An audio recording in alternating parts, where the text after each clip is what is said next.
Hi friends, അപ്പോൾ നമ്മളിന്ന് ഉണ്ടാക്കാൻ പോകുന്ന ശർക്കര പാനിയാണ്. നമ്മുടെ പെസഹ അപ്പത്തിൻ്റെ കൂടെ കഴിക്കാനുള്ളതാണ്. അതിനുവേണ്ടി നമുക്ക് ശർക്കര ഇതുപോലെ ഉരുക്കിയെടുക്കണം. ഇച്ചിരി വെള്ളം ഒഴിച്ച് നമുക്ക് ശർക്കര പാനിയാക്കി എടുക്കാം.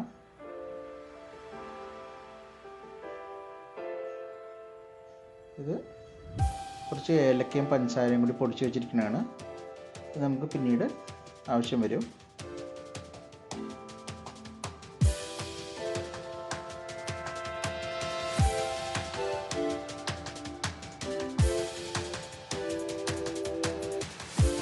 അന്മേരി ശർക്കര നീര് ഉണ്ടാക്കുകയാണ്. പെസഹ വ്യാഴമായിട്ട് ആൺമേരി ശർക്കര നീരിൻ്റെ പണി ആൺമേരിയാണ്.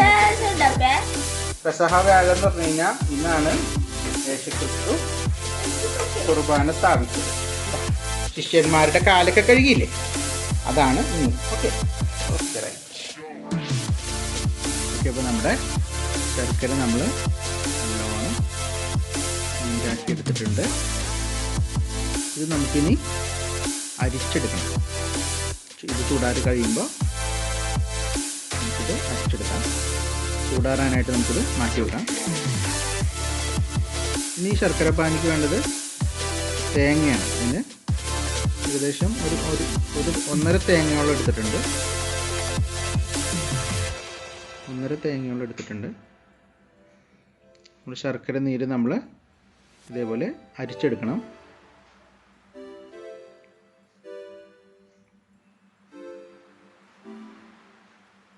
അരിച്ചു കഴിയുമ്പോൾ ഇതുപോലത്തെ കരടെല്ലാം വരും. അപ്പോൾ അതുകൊണ്ട് അത് അരിച്ചെടുക്കണം.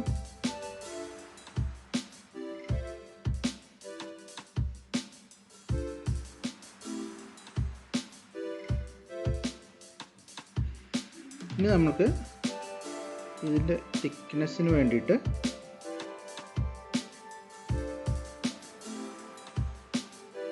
ഇതാണ് നമ്മൾ നേരത്തെ അടിച്ചു വെച്ചിരിക്കുന്ന തേങ്ങാപ്പാൽ. ഒരു 1.5 തേങ്ങ എടുത്തിട്ടുണ്ട്.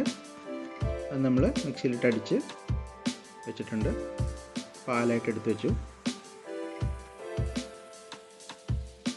ഇനി നമുക്ക് ഇതിൻ്റെ തിക്നെസ്സിന് വേണ്ടിയിട്ട് നമ്മളൊരു 1/2 ഗ്ലാസ് അരിപ്പൊടിയും കൂടി ഇതിൻ്റെ അകത്ത് ചേർക്കും. 1/2 ഗ്ലാസ് അരിപ്പൊടി. അപ്പോൾ അരിപ്പൊടി നമ്മൾ അതുപോലെ തന്നെ ഒരു തേങ്ങാപ്പാലിട്ട് ഇതാക്കിയിട്ട് ഇതിലോട്ടിടാം. തേങ്ങാപ്പാലിലോട്ടിടാം. അതിലോട്ട് നമുക്ക് ശർക്കര പാനി ഒഴിച്ചു കൊടുക്കാം. ഇനി ഇത് സ്റ്റവ് ഓൺ ചെയ്തിട്ട് നല്ല ശർക്കര നീരായിട്ട് നമുക്ക് റെഡിയാക്കി എടുക്കാം. അടിക്ക് പിടിക്കാതെ നല്ലോണം ഇളക്കിക്കൊണ്ടിരിക്കണം ലോ ഫ്ലെയിമിൽ.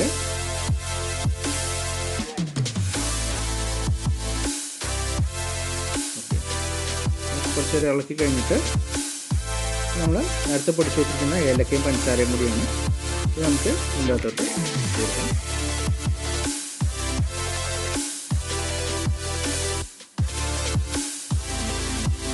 നല്ലോണം ഇളക്കി കൊടുക്കണം ലോ ഫ്ലെയിമിൽ.